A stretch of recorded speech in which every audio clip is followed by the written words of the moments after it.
Bapa, kau setia. Bapa, kau mulia. Tenang jiwaku, aman bersamamu.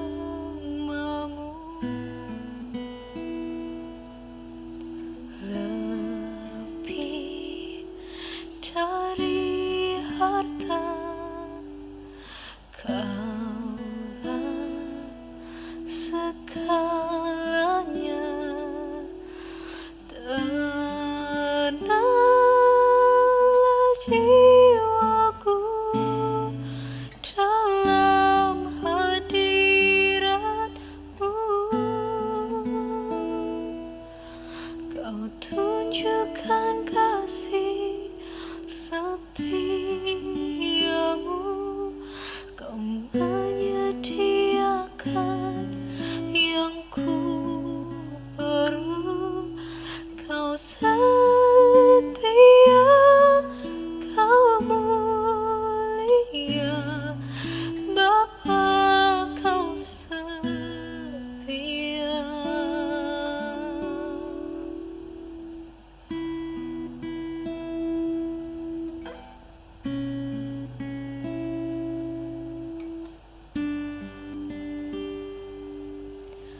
Bapa, kau setia. Bapa, kau mulia. Tenanglah jiwaku, aman bersamamu.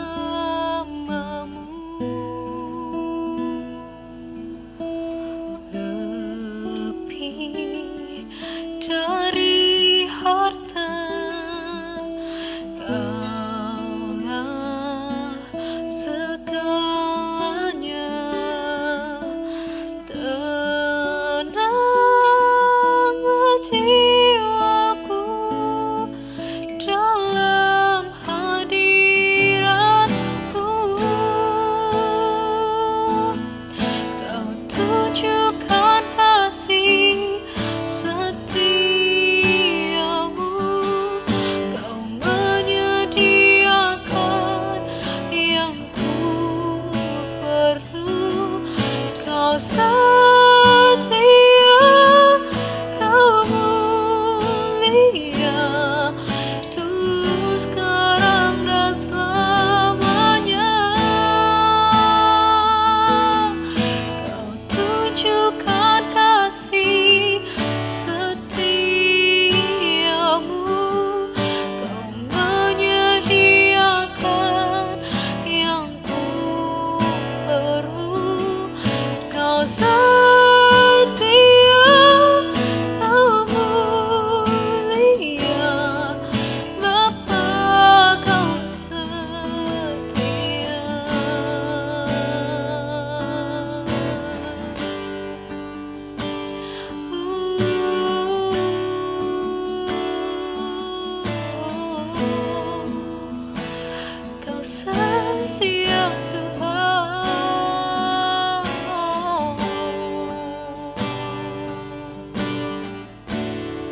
Shalom, selamat malam teman-teman.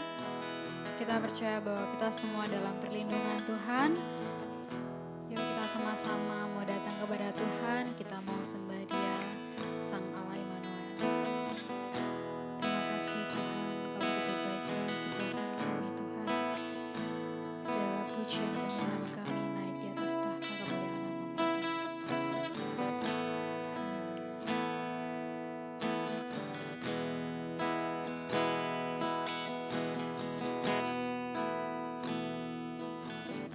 Bapakku datang dan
Mari serukan Kau Immanuel.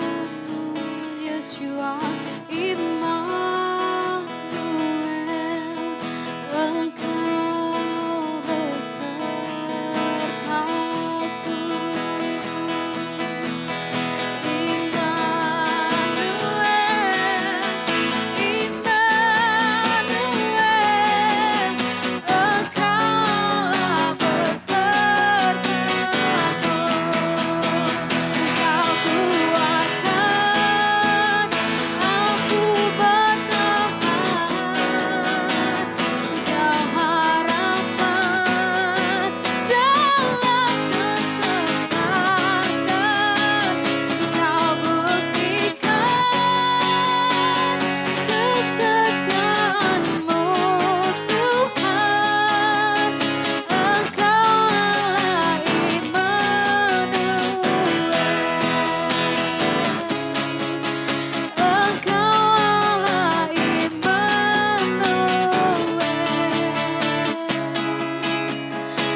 Welcome everyone to the online service dan senang sekali tetap bisa berjumpa dengan teman-teman dimanapun teman-teman berada. Sekarang ini kita masih belum bisa bertemu bersama-sama, tapi stay safe dimanapun teman-teman berada dan kita selalu mendoakan yang terbaik. Anyway, are you excited untuk mendengarkan firman Tuhan pada malam hari ini? Kita percaya bahwa setiap firman yang ditaburkan akan menumbuhkan kehidupan kita. Mari kita berdoa bersama-sama. Bapa dalam surga, kami berdoa dan kami menyerahkan segala sesuatu yang Kau ingin katakan dalam kehidupan kami. Dan kami percaya bahwa firman-Mu, ya dan amin dalam kehidupan kami. Dan biarlah kami mau menjadi murid yang baik, tanah hati kami menjadi tanah yang subur untuk Engkau taburkan benih firman-Mu dan berlipat kali ganda di dalam kehidupan kami. Biarlah kami menjadi pelaku dalam segala sesuatu dan kami mau duduk mendengarkan firman-Mu sebagai seorang murid di bawah kaki-Mu. Di dalam nama Tuhan Yesus kami berdoa. Haleluya. Amin. Enjoy it. Shalom kepada seluruh Christ Nation, dari member Christ Nation. Dalam kesempatan yang luar biasa ini, kita bertemu bersama-sama secara online. Dan saya mau menyampaikan isi hati Tuhan kepada kita semua, terutama di dalam keadaan yang serba tidak pasti ini. Apa kabar semuanya? Saya berharap dan berdoa kalian semua ada di dalam kondisi yang fit, kondisi yang sehat, dan bukan itu saja, tetapi kalian siap untuk menghadapi segala kemungkinan. Mari kita akan bersama-sama berdoa terlebih dahulu. Bapa di dalam surga, kami mengucap syukur supaya Tuhan berbicara kepada kami melalui kebenaran firman-Mu. Mari ya Tuhan, Engkau akan menjamah hati kami dimanapun kami berada. Engkau ada di sana ya Roh Kudus. Dalam nama Yesus kami siap dengarkan firman. Amin. Oke, teman-teman semua, apa sih yang menguatkan sebuah negara menjadi sebuah negara yang kuat? Ya, kalau beberapa hari ini kita sedang dipenuhi oleh berbagai macam berita-berita, tapi teman-teman semua ada satu berita yang luar biasa. Karena sebuah negara yang sekarang ini menjadi negara yang cukup atau paling banyak korbannya adalah Italia, prosentasenya cukup banyak. Dan salah satu penyebabnya karena negara ini adalah negara yang penduduknya itu usia yang tua terbanyak di seluruh dunia. Nah, sehingga Italia mengalami hantaman yang luar biasa.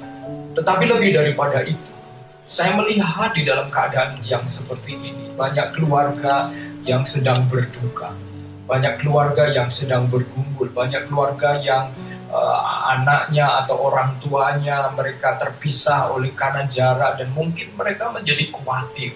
Dan di tengah-tengah keadaan yang seperti ini, saya mau menyampaikan kebenaran firman Tuhan tentang bagaimana kita bisa menjaga balance, menjaga kehidupan yang seimbang, keseimbangan ketika ada sesuatu yang menghantam kita, bagaimana kita tetap seimbang, bagaimana hidup kita itu tetap bisa berjalan. Seperti kalau kalian belajar naik sepeda, atau bukan belajar naik sepeda, tapi ketika naik sepeda kalian sedang menaiki sepeda, tiba-tiba ada lubang, dan ketika ada lubang itu tanpa kalian sadari sepeda kalian akan goyang, dan ketika goyang kalian harus berusaha untuk menyeimbangkan supaya tidak jatuh. Nah, demikian juga malam hari ini saya mau bicara tentang bagaimana kita menjaga keseimbangan keluarga kita, dan juga bagaimana kita fight, kita berjuang buat keluarga kita di tengah-tengah keadaan seperti ini. Saya ingat ketika satu kali saya nonton filmnya Ahok waktu itu, saya melihat begitu kuat sekali peran papanya yang kemudian menyebabkan Ahok punya impian untuk menjadi seorang politisi yang pada akhirnya bisa menolong orang lain oleh karena dia punya power, punya kekuasaan, punya kemampuan, sebab dia melihat papanya yang berusaha menolong orang lain tetapi justru keluarganya sendiri menjadi korban. Nah, ini memang sebuah dilema, dan di sana ada pergumulan bagaimana bisa menjadi seimbang. Demikian juga teman-teman yang kalian semua masih muda, kalian juga perlu belajar keseimbangan. Keseimbangan itu adalah sebuah proses, disiplin, latihan yang perlu dijalankan terus-menerus. Itu seperti bayi yang tidak serta-merta, tidak otomatis ketika dilahirkan lalu kemudian cenger langsung bisa lari. Nggak ada bayi yang seperti itu. Bayi ketika dilahirkan, dia belajar satu langkah demi langkah, step demi step. Dia belajar makan, dia belajar mendengar, dia belajar membuka mata.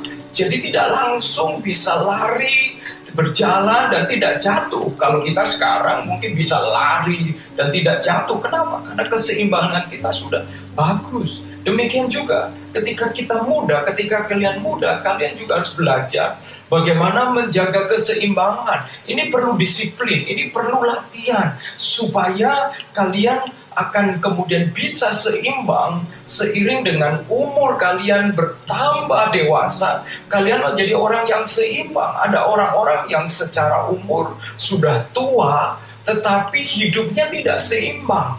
Sudah tua, masih seperti anak-anak, suka main-main, mungkin sudah menikah, sudah punya anak, tetapi suka keluyuran, tidak bertanggung jawab. Ini kemungkinan dia tidak pernah atau dia tidak belajar menyeimbangkan diri, sehingga tidak bisa menjaga antara hobi, tanggung jawab, pekerjaan, keluarga. Akibatnya ada korban, yaitu keluarga. Nah, mumpung kalian masih muda, kalian perlu belajar bagaimana kita bisa menjadi seimbang. Nah, terutama di tengah-tengah krisis ini. Ini adalah kesempatan yang baik untuk kalian menjaga keseimbangan itu. Saya mau mengajak kita belajar bersama-sama dari sebuah keluarga yang berjuang di tengah-tengah kesulitan dan krisis kehidupan yang luar biasa. Mereka berhasil melewati masa sulit tersebut bersama-sama, dan akhirnya keluarga ini menghasilkan, melalui keluarga ini ada 3 orang pemimpin yang kemudian dikenal sebagai pemimpin yang luar biasa. Walaupun kemudian ada di antara mereka di tengah jalan gagal, tetapi pemimpin-pemimpin ini pemimpin yang luar biasa, yaitu Musa, Harun, dan Meriam. Ketika sebuah keluarga itu saling mengasihi dan berjuang bersama-sama untuk melewati sebuah krisis yang dihadapi, maka itu adalah kesempatan untuk keluarga tersebut belajar mengambil keputusan-keputusan untuk bisa seimbang, bisa utuh. Dan jangan lupa, Tuhan seringkali mengizinkan krisis, dan kemudian Tuhan menyatakan kemuliaan di tengah-tengah krisis itu. Ada seorang yang mengatakan bahwa keluarga adalah tempat belajar dari kehidupan itu sendiri. Keluarga kehidupan di luar rumah atau di luar keluarga itu tidak hanya dibawa lalu diletakkan di depan pintu begitu saja, tetapi justru kehidupan itu kita belajar di dalam keluarga. Ketika makan, ketika ada di ruang tamu, ketika kita ngobrol, ketika kita ada di kamar, ketika kita sedang salah paham, ketika kita berusaha untuk bertahan di sebuah keluarga yang mungkin kita merasa tidak kerasan, tidak nyaman. Di sana kita bergumul dengan kehidupan. Dan kalau engkau berhasil mengatasi itu di dalam keluargamu, maka engkau akan keluar dari keluarga sebagai seorang yang seimbang. Seperti apa yang terjadi di dalam kehidupan keluarga ini, yaitu keluarga orang tua Musa. Mari kita akan baca bersama-sama dari Keluaran pasal 2 ayat 1 sampai ayat yang ke-10. Saya akan bacakan buat kita semua. Seorang laki-laki dan keluarga Lewi kawin dengan seorang perempuan Lewi. Lalu mengandunglah ia dan melahirkan seorang anak laki-laki. Ketika dilihatnya bahwa anak itu cantik, disembunyikannya 3 bulan lamanya. Ini Keluaran pasal 2 ayat 1 sampai 10, dan tadi ini ayat 2. Lalu ayat 3, tetapi ia tidak dapat menyembunyikan lebih lama lagi, sebab itu diambilnya sebuah peti pandan, dipakainya dengan gala-gala dan tir, diletakkannya bayi itu di dalamnya, dan ditaruhnya peti itu di tengah-tengah teberau atau gelaga di tepi sungai Nil. Kakaknya perempuan berdiri di tempat yang agak jauh untuk melihat apakah yang akan terjadi dengan dia. Dengan kata lain, kakaknya coba mengikuti dari jauh. Maka datanglah putri Fir'aun untuk mandi di sungai Nil, sedang dayang-dayangnya berjalan-jalan di tepi sungai Nil. Lalu terlihatlah olehnya peti yang di tengah-tengah teberau itu. Maka disuruhnya hambanya perempuan untuk mengambilnya. Ketika dibukanya, dilihatnya bayi itu, dan tampaklah anak itu menangis, sehingga belas kasihanlah ia kepadanya dan berkata, tentunya ini bayi orang Ibrani. Lalu bertanyalah kakak anak itu kepada putri Fir'aun, akan kupanggilkan bagi tuan putri seorang inang penyusu dari perempuan Ibrani untuk menyusukan bayi itu bagi tuan putri. Sahut putri Fir'aun kepadanya, baiklah. Lalu pergilah gadis itu memanggil ibu bayi itu. Maka berkatalah putri Fir'aun itu kepadanya, ibu itu kepadanya, bawalah bayi ini dan susukanlah dia bagiku, maka aku akan memberi upah kepadamu. Kemudian perempuan itu mengambil bayi itu dan menyusuinya. Ketika anak itu telah besar, dibawanyalah kepada putri Fir'aun yang mengangkatnya menjadi anaknya dan menamainya Musa. Sebab katanya, karena aku telah menariknya dari air. Dari ayat-ayat ini kita belajar bagaimana sebuah keluarga berjuang untuk dapat melewati suatu krisis. Dan pada akhirnya mereka mendapat jalan keluar yang kreatif. Dan bahkan jalan keluar mereka adalah benih atau bibit dari rencana Allah yang jauh lebih besar, yaitu untuk membebaskan umatnya dari Mesir. Saudara-saudara, teman-teman semua, jangan kita hanya berpikir ketika kita menghadapi kesulitan, keluarga menghadapi krisis, kita hanya berpikir bahwa kalau kita adalah orang-orang yang di dalam Tuhan, krisis itu hanya sebatas keluarga ini saja. Krisis itu hanya berdampak kepada keluarga kita saja. Tidak, sebab Tuhan adalah Allah yang turut bekerja di dalam segala perkara untuk mendatangkan kebaikan bagi setiap orang yang mengasihi Dia. Dengan kata lain teman-teman semua, kita harus tahu seperti yang saya sampaikan ketika kita naik sepeda, lalu sepeda itu tanpa kita tahu ternyata ada lubang yang cukup besar dan itu membuat kita goyang, lalu kita bisa jadi jatuh. Tetapi andai kata jatuh sekalipun, kita harus bangun, kita harus bangkit lalu melanjutkan perjalanan kita. Teman-teman semua, kita semua punya keluarga. Kalian punya orang tua, punya kakak, punya adik, punya saudara di dalam rumahmu. Dan di dalam keluarga kadang-kadang banyak hal yang bisa terjadi.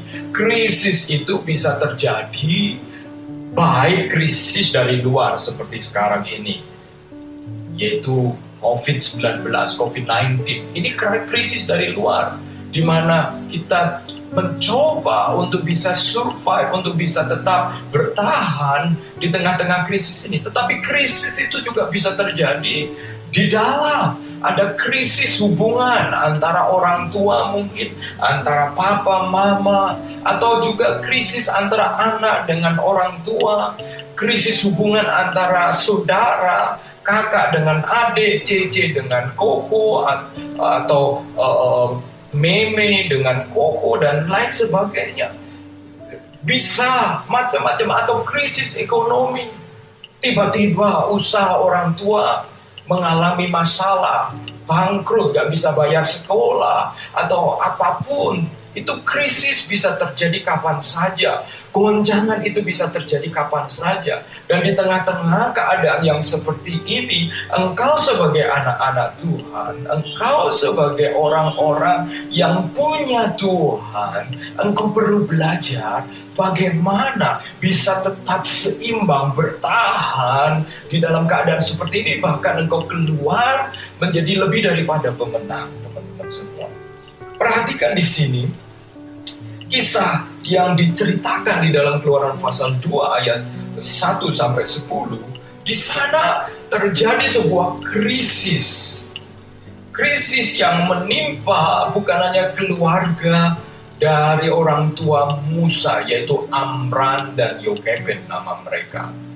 Krisis itu menimpa semua orang Ibrani, orang-orang Israel. Kemudian mereka disebut orang Israel. Krisis itu menimpa semua orang, di mana ada sebuah peraturan, apabila orang Ibrani punya anak laki-laki, mereka harus dibunuh, harus dihilangkan. Mengapa? Sebab bangsa Israel sudah, atau bangsa Ibrani jumlahnya makin banyak. Dan jumlah yang makin banyak ini menjadi ancaman buat bangsa Mesir. Orang-orang Mesir menjadi takut jangan sampai orang Ibrani jumlahnya semakin banyak sampai bisa mengalahkan orang Mesir itu sendiri. Di sini kemudian Fir'aun yang tidak mengenal Yusuf mengambil keputusan untuk menekan orang-orang Ibrani ini. Awalnya diberi beban pekerjaan lebih berat, lalu kemudian nampaknya tidak berhasil karena orang Ibrani malah anaknya makin banyak. Dan akhirnya dibuatlah sebuah keputusan oleh Raja Fir'aun untuk semua bayi laki-laki kemudian dibunuh, harus mati. Supaya apa? Karena kalau semua laki-laki penerus tidak ada, maka hanya perempuan. Perempuan akan kawin dengan orang Mesir. Dan secara otomatis, pelan-pelan tapi pasti, orang-orang Ibrani akan lenyap. Nah, ini adalah sebuah masalah yang besar, krisis yang besar. Tapi kita belajar bersama bagaimana keluarga dari Amram dan Yokebed ini menghadapi krisis tersebut. Yang pertama, ketika kita belajar membuat keseimbangan di dalam keluarga kita, yang pertama, tetapkan dalam hatimu untuk engkau berjuang buat keluargamu. Fight for your family. Berjuang buat keluargamu. Kedua orang Lewi ini menikah dan mereka memiliki 2 anak. Yang sekarang mereka miliki itu anak yang ketiga. Anak yang ketiga ini lahir di tengah-tengah peraturan yang baru, yaitu kalau ada anak-anak laki-laki yang lahir, maka anak laki-laki itu harus mati. Dan orang tersebut atau mereka kemudian punya anak laki-laki ini. Dan kalau kita baca dalam Keluaran pasal 1 ayat 15 dikatakan Raja Fir'aun membuat peraturan ini. Raja Mesir juga memerintah kepada bidan-bidan yang menolong perempuan Ibrani, seorang bernama Sifra dan yang lain bernama Pua. Katanya, apabila kamu menolong perempuan Ibrani pada waktu bersalin, kamu harus memperhatikan waktu anak itu lahir. Jika anak laki-laki, kamu harus membunuhnya. Tetapi jika anak perempuan, bolehlah ia hidup. Suatu peraturan yang bisa membuat hidup mengalami perubahan yang luar biasa. Perubahan kehidupan bisa berubah sewaktu-waktu. Perubahan tersebut mendatangkan kesusahan, penderitaan bagi seluruh keluarga orang Ibrani. Namun bagaimana sebuah keluarga ini berusaha tidak menyerah dan berjuang demi keluarga mereka. Apapun yang terjadi sebagai anggota sebuah keluarga, jangan menyerah dan harus tetap berjuang.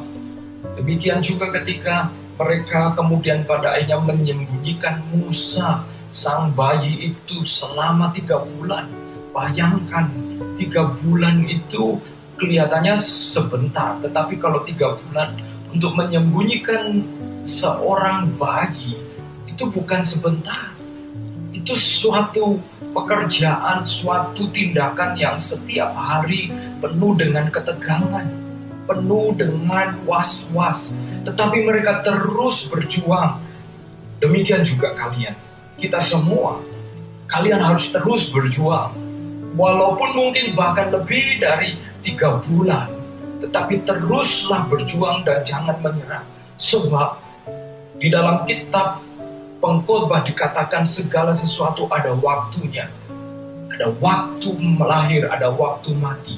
Tetapi tidak ada satu waktu yang dituliskan di situ, yaitu ada waktu untuk menyerah. Tidak ada. Jangan menyerah. Engkau harus terus berjuang. Yang kedua, lakukan bagian kita dan Tuhan akan melakukan bagiannya. Kita tahu bahwa ini sering kita dengar, tetapi ketika kita sendiri yang menghadapi krisis, seringkali itu bukan yang kita lakukan. Atau kadang-kadang kita langsung menuntut Tuhan. Mengapa Tuhan tidak segera menolong kami? Bayangkan selama 3 bulan ini keluarga Amran berusaha memelihara bayi dan menyembunyikannya. Dan pada akhirnya mereka tidak bisa lagi menyembunyikan bayi itu karena tangisannya makin besar.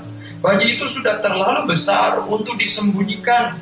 Kadang-kadang ketika kita mencoba bertahan dan berjuang demi keluarga, kita menemui masalah yang baru. Dan masalah itu bukan makin kecil tapi makin besar.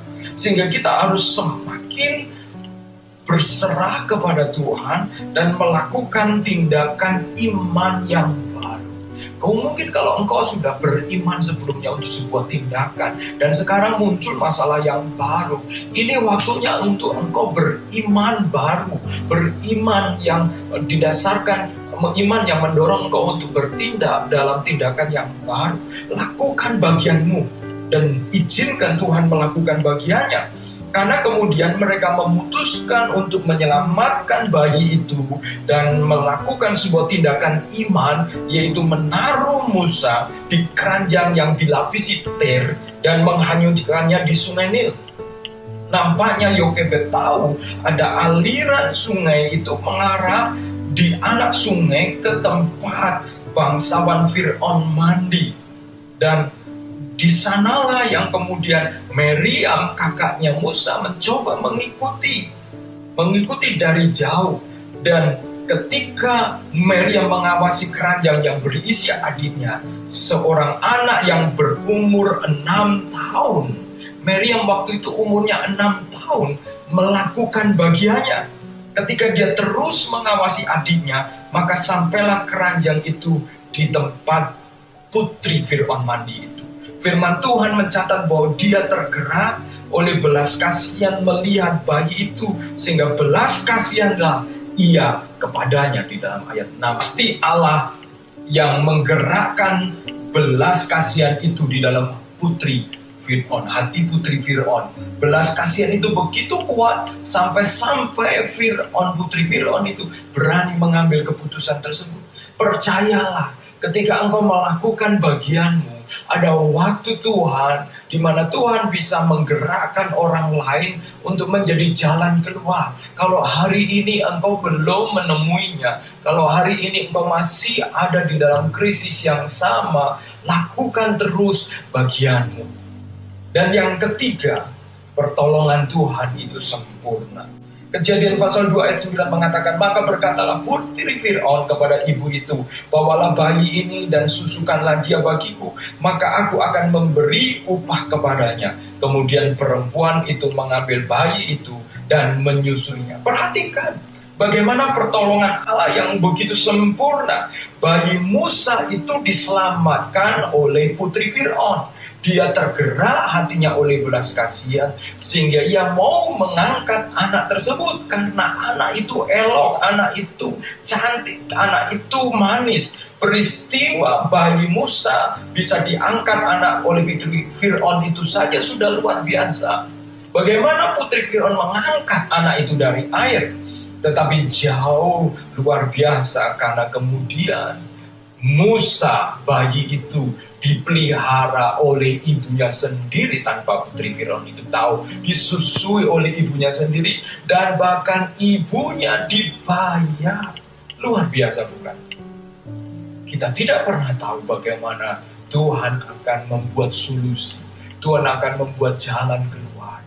Tetapi yang kita harus percaya bahwa Tuhan Allah, Dia sanggup menolong kita dan memberikan jalan keluar yang sempurna. Kita bisa melihat bahwa pertolongan Allah begitu sempurna jika kita melakukan bagian kita.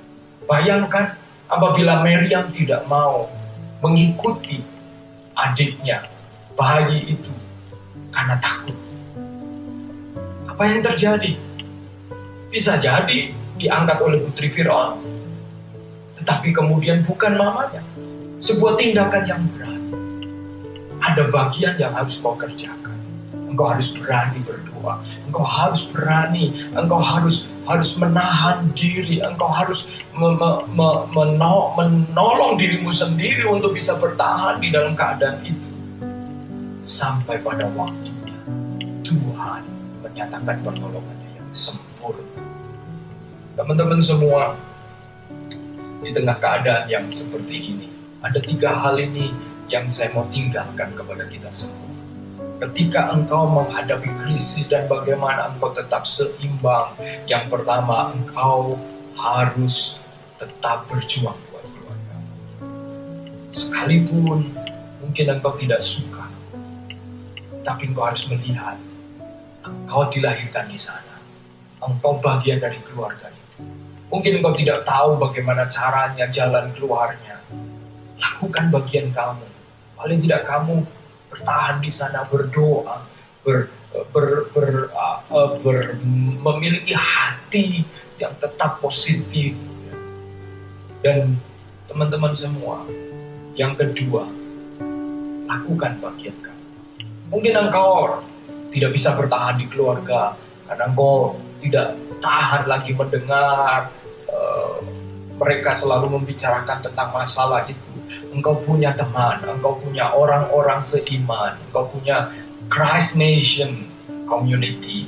Engkau bisa datang dan membagi beban untuk engkau didoakan. Tetapi lakukan bagian kamu. Jangan menyerah. Lakukan bagian kita.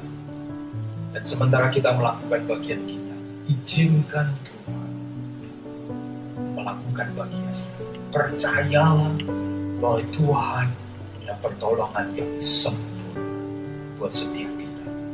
Mari kita akan datang kepada Tuhan. Bapa di surga, aku mau berdoa buat setiap warga, setiap Christ Nation Community. Kiranya kami sebagai orang-orang muda, kami kadang-kadang punya idealisme, punya tuntutan, punya mimpi. Tetapi ketika kami melihat kondisi keluarga, kami merasa begitu kecewa dan kami tidak sanggup lagi untuk bermimpi. Tapi Tuhan, Engkau menolong kami. Untuk kami fight, untuk kami berjuang demi keluarga kami. Sekalipun seolah kadang-kadang ada di antara kami yang merasa keluargaku tidak layak diperjuangkan. Tapi hamba-Mu mau berdoa apapun keadaannya. Kalau kami telah dilahirkan di sana, Tuhan punya maksud dan rencana. Kami mau merendahkan diri di hadapan-Mu. Untuk kami terus berjuang mendoakan keluarga-keluarga kami. Yang kedua Tuhan, kami mau belajar melakukan bagian kami. Kalau kami adalah mahasiswa, kalau kami adalah pelajar, kalau kami sudah bekerja, tolong kami untuk kami bisa rajin bekerja, rajin belajar, melakukan bagian kami. Kami bukan karena masalah keluarga, lalu kami kemudian kehilangan semangat belajar. Justru kami harus belajar lebih sungguh-sungguh, sekalipun mungkin tidak mendapat dukungan dari keluarga. Karena kami mau belajar melakukan bagian kami. Dan berikutnya Tuhan, kami minta Tuhan, berikan kami kekuatan untuk tetap melihat satu kali pertolongan-Mu itu sempurna. Engkau menolong teman-teman Christ Nation dimanapun mereka berada, supaya mereka tetap seimbang di tengah-tengah goncangan dunia ini, di tengah-tengah krisis ini. Dalam nama Yesus, hamba berdoa. Amin. Tuhan memberkati semua. Thank you for joining online service guys. Thank you so much untuk tetap join dan stay connected bersama-sama. Dan kita tahu bahwa betapa pentingnya kita terus bersatu bersama-sama sebagai sebuah keluarga dalam Tuhan. Anyway, gak hanya online service tapi teman-teman bisa juga join ke dalam online group yang ada. Dan teman-teman bisa kunjungi link di bawah ini dan make sure Anda join karena di dalam komunitas lah kita bisa bertumbuh bersama-sama dan di situ kita bisa mendapatkan teman-teman untuk bertumbuh, lingkungan yang bertumbuh dan akan mengubahkan kita menjadi pribadi yang lebih baik di mana teman-teman bisa share dan bisa bertumbuh satu dengan yang lainnya satu hari demi satu hari lagi. So everyone, join it and see you next week. God bless you.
mari serukan Kau.